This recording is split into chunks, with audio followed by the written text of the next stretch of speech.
Jesus didn't have a problem with people that's in the streets.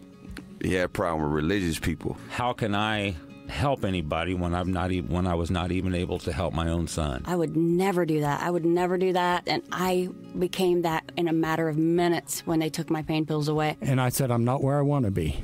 But thank God I'm not what I used to be. This is Faith in Your Recovery. I am Randy Davis. Welcome to the battle. Thank you for joining us on this episode of Faith in Your Recovery. We believe this is a great day to recover, and we want to give you some information, some insights, some experiences that hopefully will help make that happen. We want to lead you forward. We're going to show you the way, but we're not going to stand back from that. We're going to walk with you. Our guest today is a good friend, Brandon Clevenger. Welcome. How's it going, Randy? Great. Wonderful to have you with us today. Thanks for taking your time to join us. Absolutely. It's my pleasure. Thank you. We look forward to what you have to share. Brandon, introduce yourself to the folks. Tell them who you are, some of your likes, your hobbies, what you do with your spare time right now. Well, I do a lot of working with my hands in my spare time. Right now, I'm finishing my coffee table, refinishing it for my wife. You know, you got to make her happy. I spend a lot of time with the kids, but other than that, I really don't have any other hobbies. Well, that's pretty busy right there. How many kids? 2 kids. How old are they? 11 and 8, both girls. Both girls, 11 and 8. All right. Well, that's going to keep you full-time busy right there, let alone having a life away from that. But that's cool. That's cool. And as you said, happy wife, happy life. Absolutely. So the adage goes, and we know that. I can tell you it helps a bunch, okay? Stay at it. So let's go back early in life. Describe the young Brandon to us. What was life like? What was your household like? Brothers and sisters? Yes, share with us. Well, I have a stepsister. She lives in Louisiana now. I have a half-brother that lives in Tennessee, but I really didn't meet him until I was an adult. My parents were great. I mean, I can never complain about my parents or anything, but I had a lot of emotional issues, even as a young child. So when I was about 5 years old, my mom told me that the man who adopted me, who is my father, that he wasn't my father biologically. So that really messed with me because I didn't end up meeting him until I was about 17 years old, my biological father. I always felt like this was my fault, like he wasn't around because of something that I did. I get that a lot, and there's that self-blame because we hunt for answers, and that's the easiest one to find is to take it on ourselves. Right. Yeah. Absolutely. How old are you now, Brandon? Just turned 34 Monday. Well, happy birthday a couple days late, okay? Well, thank you. Congratulations. All right, tell us more about that young Brandon. Also, when I was born, I was premature, so they put, I don't know if you know about preemies, they have IVs everywhere. So I had one in my head, one in my hand, one in my foot. One of the nurses put the IV in my foot, and it wasn't in the vein, so it ended up killing the entire muscle on my left foot. And as I grew, it really twisted and contorted my toes. So I had a lot of self-confidence issues as a young kid. I would not wear my shoes. I always had to have socks on. A lot of kids made fun of me. My friends seen it. They made fun of me for that. I ended up hiding it, and I felt like I was disfigured, even though it wasn't something that was that bad. When I become an adult, I realized it's really not that big of an issue. It's not now, but it was then. Yeah. Perception stronger than reality lots of times, and that's the way you perceived it. Did it mess with your ability to walk and run? I had to have corrective surgery when I was 16, but no, it didn't really mess with me at all. Okay, so I'm glad that didn't become a part of it. All right, lead us forward from there, would you please? Yeah, we would then bounce around a lot. Like, I grew up in St. Mary's, Ohio, where I live now.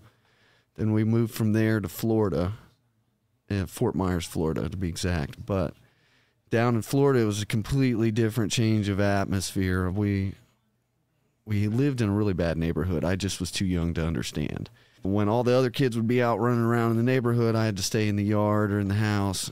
I couldn't understand it. Then I really had some resentments towards my parents because I just felt like they were holding me back and not allowing me to. It was punishment instead of protection. Yeah.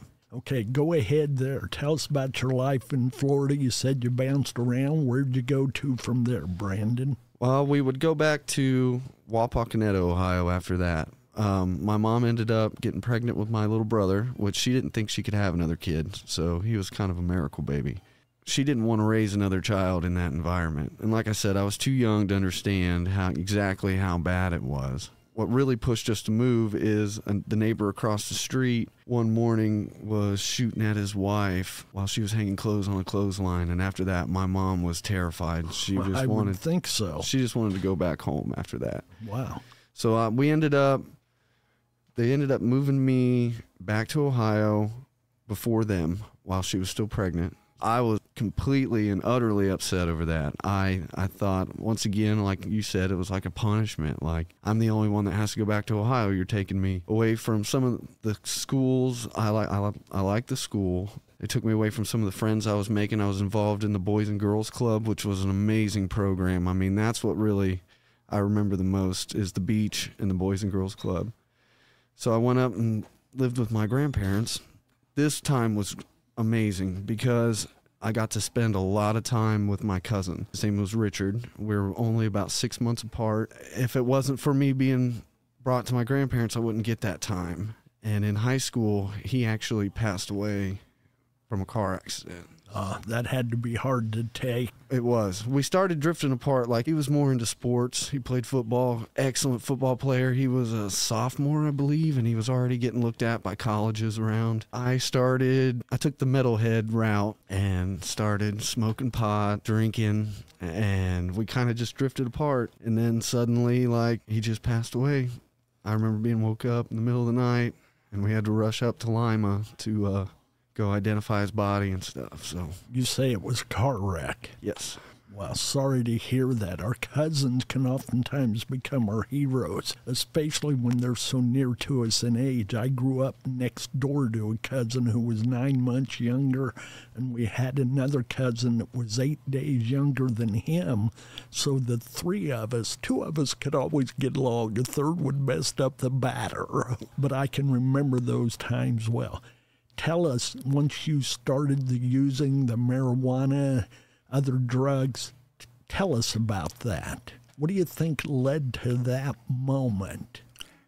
Since we moved around a lot, I was just desperate to make friends when we landed back in Ohio. I didn't have very many friends outside the Boys and Girls Club in Florida. I just landed in Wapak and was like, okay, these kids look cool. Nobody picks on them, so I want those to be my friends. And I sucked them out, and they became my friends, but it was really the wrong crowd. Everybody tried to tell me that. My parents, my grandparents, they all tried to tell me that I'm running with the wrong people, but I just didn't want to believe it. I thought they were cool, so I started doing what they were doing. I ran with the older crowd. I just didn't want anybody to mess with me anymore. I'd been picked on when I was a kid. So you found protection there, just like your mom had tried to protect you before. Right. Yes. These guys have my back. Yeah. Yep. I'm going to have theirs. We all hunt for a place to be accepted. It's just not always the best location once we find it. Yeah, absolutely. So then, like, before Richard died, my drinking and marijuana use, I mean, it was experimental. It wasn't all the time. I didn't see an issue with it. But after Richard's death, I really just couldn't cope. I started medicating myself after that. It became dependence. I was drinking every chance I got. I was smoking more weed than I'd like to admit. But it didn't just stop there. In high school, I started doing hallucinogens. I snorted coke a lot. Then later in my 20s, think that this is okay behavior and progress into the heroin. So there wasn't a lot you didn't try, it sounds like. If it was there, you were going to give it a shot. Is that pretty accurate? Yeah, at one time in my life, I just thought that I would just try every drug. I didn't see an issue with it. I didn't see the negative side of it until I got later in life. Yeah. Okay, as you're going through that time of addiction, that time of high usage, what did life look like? Well, at the beginning, I was always the functioning addict for the longest time. I had my own apartment. I held decent jobs. I paid my bills, and I just thought that this is what life was like. It was once I got into heroin, I started getting that negative side. I mean, I had been in trouble, been arrested a lot, and had to do classes about substance use, but I never really paid attention to any of that. I didn't want to hear it. I didn't want to stop. This is the way I wanted to live my life. Those were pretty much slaps on the hand, it sounds like, that didn't get your attention. Right, absolutely. I got a lot of breaks. Did you get to a point to where there were no breaks and you had to start to pay the time for the crime? Yes, I actually ended up in prison right outside Memphis, Tennessee. That was a game changer for me. You know, when that door shuts and you know you ain't leaving anywhere for a couple years, that was a big wake-up call. Were those drug-related charges? It was a burglary charge. I was on methamphetamine, yeah. Okay. Was the burglary committed to get the funds to buy more drugs? Yeah. Actually, I was working for my biological father in Tennessee, and they fired me because of my drug use. They didn't want to give me my last paycheck because they didn't want to fund my addiction. They were trying to protect me, too. And I took that as I just took all the rage and anger that I had held towards him, and I broke into their office and smashed things and took everything I could, and I did sell everything I could for meth. They knew exactly who did it. The cops knew exactly who did it. There was no... I'm not a good criminal, man. Well, that's a good thing to be able to say, or you might not be with us today, all right? Yeah, so...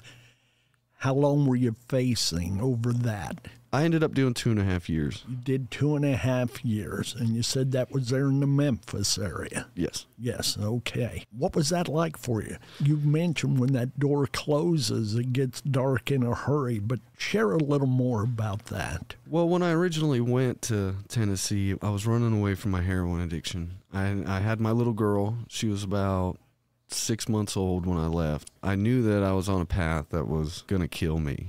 My friends were dying left and right. I just knew that if I kept going down that road, that's what was going to happen to me. So I originally went there to get clean, and I was there for a little while and found methamphetamine. It looked cool. Everybody I worked with did it. You know, I didn't know anybody outside the church there. Actually, that was when I got introduced to Jesus for the first time. I wanted to learn more. I just wasn't at that place yet. But after doing meth, that just totally changed. It's from one extreme to the other, an extreme downer to an extreme upper. And I ended up losing tons of weight. I got down to 114 pounds. I was wearing size 26 jeans.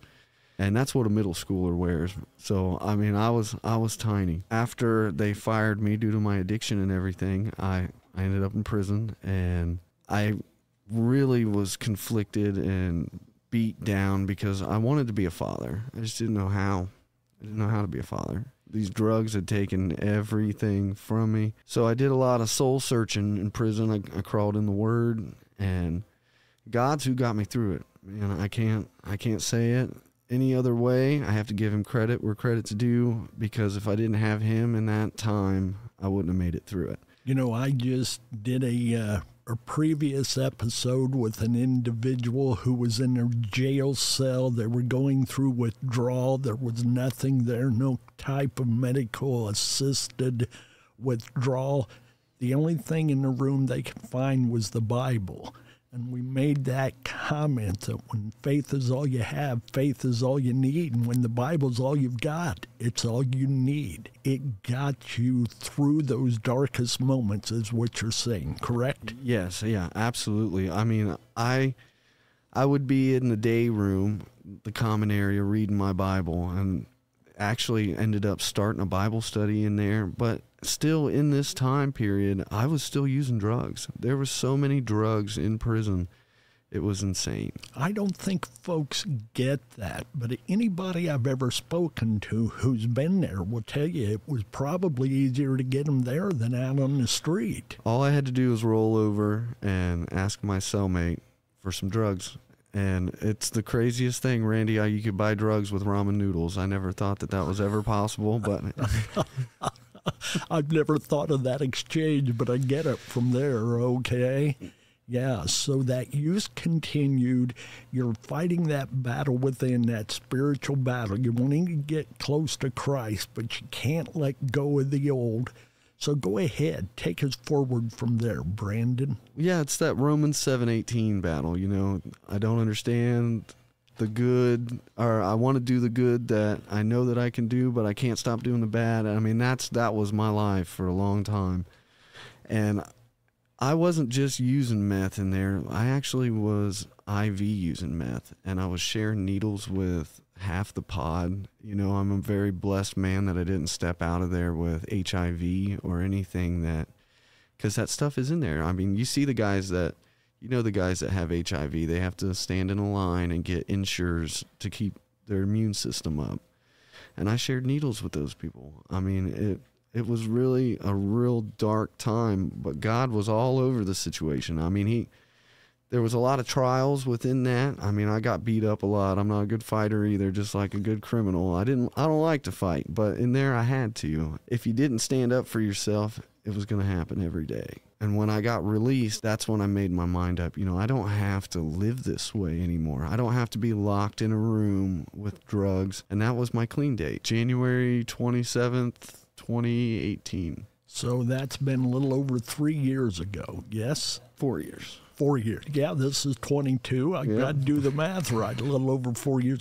Congratulations. Thank you. Do you still have that occasional urge? Are you beyond that? Tell us about that. I've actually overcome that. I mean, yeah, your first year or so in recovery, it is hard. Your brain plays tricks on you. You're going through some emotional time in your life, and you just think that the drugs fix it. You get past that, and you move beyond it. You overcome it, and I'm really not triggered with hard drugs and stuff anymore. Hooray for you. Not everybody can say that. A lot can. And I'm sure you know, we all know that one use can put you right back in that hole again. Absolutely. If I was to pick up my drugs of choice again, that it would kill me. Yeah, that's got to be tough, but at least you've got that understanding, that awareness, that knowledge, and that desire to stay above it. How have you used that at this point? What would you like for folks out there to know who are struggling with some drug right now, be it meth, cocaine, heroin, marijuana? Give them some advice from your point of view, where you've been and where you are. Let's just say that the help is out there. There's so many resources out there that are available these days. And they probably were in my active addiction, but I just didn't know about them. I've seen dramatic change in that in the past 7 years. Better Life, Brianna's Hope's a little over 7 years old. And when we started, we were a big fish in a small pond. We're now a small fish in a big pond because there are so many options. That's a good thing. So I don't know how many were available, but you're talking about those that are available now, which certainly eliminates that excuse. Tell the folks the importance of getting involved in a community of support. Yeah, you can't do it on your own. You got to have somebody to talk to vent to share your experience with, so then you know that you're not alone. At least in my active addiction, I always just felt alone. On the inside, you know, I'd be in a crowded room or at a party or something, and I still felt alone. I couldn't fill that void. I was trying to fill a God-sized void in my heart, and it just... There's no other shape that fits that void, is there? No, that's the not. Puzzle piece. Yeah, that's the only one, and one that's going to do it. Bring us up to date, Brandon, what you're doing with your life, where you're at. Yeah, tell us about that. So I actually am I'm in a weird role right now. I'm working for a place called Foundations Behavioral Health in Salina. I started out as a recovery coach. How long ago did you start out with them? 2 years ago. Tell the folks what a recovery coach is and what a recovery coach does. There may be those who don't understand that. Okay. So a recovery coach is somebody who has the lived experience of alcohol and drug addiction. Honestly, it's the coolest job in the world. You know, I can just pick somebody up and drive around and talk with them. I can take them to the store. I can take them to a meeting. They have my personal cell phone number. If they feel like they're struggling, they can call me at any time. And some people abuse that, I'm going to be honest with you, but it's still awesome for the ones that are using it for the right reasons. Okay, move us forward then. You said you started out as a recovery coach, and then you moved to what level or what next step? Well, in January, they started me out doing individual counseling. So I also hold what's called a CDCA, which is really not hard to get. It's allowing me to provide counseling services in the office without a college education. So tell the folks what CDCA stands for. Chemical Dependency Counseling Assistant. Hit me with that again. Chemical Dependency Counseling Assistant. All right.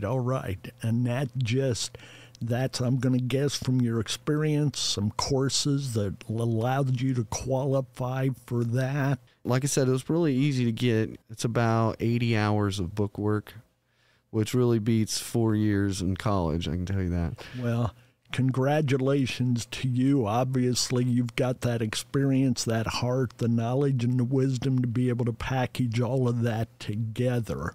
How is that working for you? I love it. Ever since I've been home, I gave my testimony for the first time at Brianna's Hope there in Salina. I just got set on fire to help people.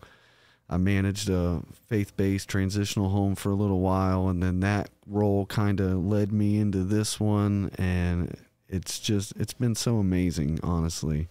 I know you were a Team of Hope leader for a chapter in St. Mary's at one time. It's a different season now, but you certainly filled a big role there, which was appreciated. Oh, I learned a lot doing recovery ministry. I mean, you can't take the lessons that I learned and the experience I gained from that. I mean, money can't buy it. No, and some of it you wish you could have sold and never gone through in those earlier years, yes? Well, it can't always be up. No, we've got to learn from wherever we are and get to someplace better. I've always believed in wanting to be the person God created me to be. Not better than you, not less than you, but all that God created me to be. And if I can get there, that's a success. When COVID first hit and everything, I really went through like a spiritual valley for a long time. I mean, I bet it lasted a year, but it's just so amazing how God still manifests himself in those times and lets me know that I'm still useful, because I still do the Romans 7:18 battle. I still go through that kind of stuff. Let's go back. Some of those folks from your past. We talk about changing your people, your places, your things. But in small town America, you're not going to change everybody. You're going to run by this individual or that individual that you had connected with in your darker times. Do you still run into those folks? What's your relationship with them? How do they feel about you? Are they good with where you're at? I think some of them are good with where I'm at. I think others believe that it's a front and it's not real, and I've heard a lot of I have jailhouse religion. Even with some family members, I get that kind of look. But you're right. You are going to run into those people. It's about how you respond when you do run into those people. I mean, you might get those thoughts of, oh, I could just run with this person and go get high and nobody would ever know. But you have to be mentally preparing yourself in the right season, because you are going to have that happen. Yeah, and the idea of the jailhouse religion, I understand that phrase. I've been there with many others, but you've lived outside that jailhouse for a while, and you're still living that religion and growing in it, yes? Absolutely. Yeah. Absolutely. I'm rooted in a nice small little church there in Wapak, and my daughters are going to youth groups now, and it's really hard to try to minister to your kids. That's a battle within its own, I'll tell you. Yes. Sometimes we need to give them the guidance, the leadership, and let somebody else take over from there. They're going to listen to somebody other than mom and dad lots of times. Yeah, I believe with the oldest, it's going to have to come from somebody outside the home. Yeah, that can happen that way. And one thing I always like to say, I don't believe in religion anyway, whether it's jailhouse or church house. I believe in faith in God. For me, religion's a man-made thing, and I don't want to live up to that standard. That's not, a negative toward anything, but I don't even use the word religious. I don't want people to think I'm religious. I want to be a man of faith before them, faith in God. Absolutely, and I'm just so thankful for the path that I've walked, and I'm so thankful that I am able to pull from these experiences and know that God has manifested himself to me personally. Even in my darkest times, that's what I try to dwell on. There's a lot of joy in being able to be a part of a life that has changed. Absolutely. Yeah, personally and the lives of others, to see them move from the darkness to the light, to move from no hope and futility to hope and faith in Christ. That's the reward far more than any paycheck I've ever received. Brandon, as you know, the name of our podcast is Faith in Your Recovery. What does that mean to you? What do those 4 words mean to you? Well, I believe they're interchangeable because I wouldn't have recovery without faith. I wouldn't be where I am today. I mean, there's so many amazing things that have happened in my life since I've been home from prison, and I have to give Jesus all the glory. I could have been one of the ones that died due to my addiction. There's many a times that I've done more drugs than I should have. I walked in that darkness. I should have been dead. And it's all thanks to him why I'm still here. I'm still above ground. I'm still useful. There's a reason for that, and you're trying to live that reason out by paying it back, yes? Yes, absolutely. Yeah, and obviously pointing toward God throughout all of it. I've heard that throughout this entire interview, and it's not the first time I've heard it from you. And I know that there was a time or two you went to schools with Better Life, Brianna's Hope, and shared your story there. You talked about sharing it there at the Salina chapter for the first time. I invite you to continue to move forward with that. People need to hear it. Well, thank you, Randy. I love doing it. Well, it's like driving a nail in the coffin of my past. I like that visual. To keep that pinned down, I stay above it every time I share. I'm driving a nail, just tightening my history and living my present. Yes? Absolutely. Yeah. Any last words of advice or help for any? No, let me put that a different way. Talk to parents who have a child who is struggling with addiction. What would you like to tell them? I'd like to tell them that, it's not their fault. We do a lot of blaming ourselves if our kids have fallen into this trap, but it's not your fault. 9 times out of 10, it's not your parenting that led them to this path, and just don't give up on them. You got to love them through it. Don't give up on them. Don't accept the fault. Be there to help, to support, and take care. Yes? Absolutely. Yeah, that can be tough sometimes, but our children are worth it. You talked over and over about the protection that your mom was trying to provide that you weren't ready to receive. So we need to be there to protect without stepping across that line and enabling. Yeah, and that is a fine road between enabling and tough love. And I hated tough love when my family gave it to me, but I'm so thankful for it now that I'm clean and I see it for what it is. You couldn't be where you are if it hadn't been for that, right? I wouldn't be. Okay, well, listen, thank you. We appreciate your sharing today. Folks, we don't believe you've come this far to only come this far. Your answer, your healing, your recovery may be just around the corner, or maybe in our next episode. Have faith in your recovery by having faith in yourself, your journey, and above all, God. Stay in the battle. God bless.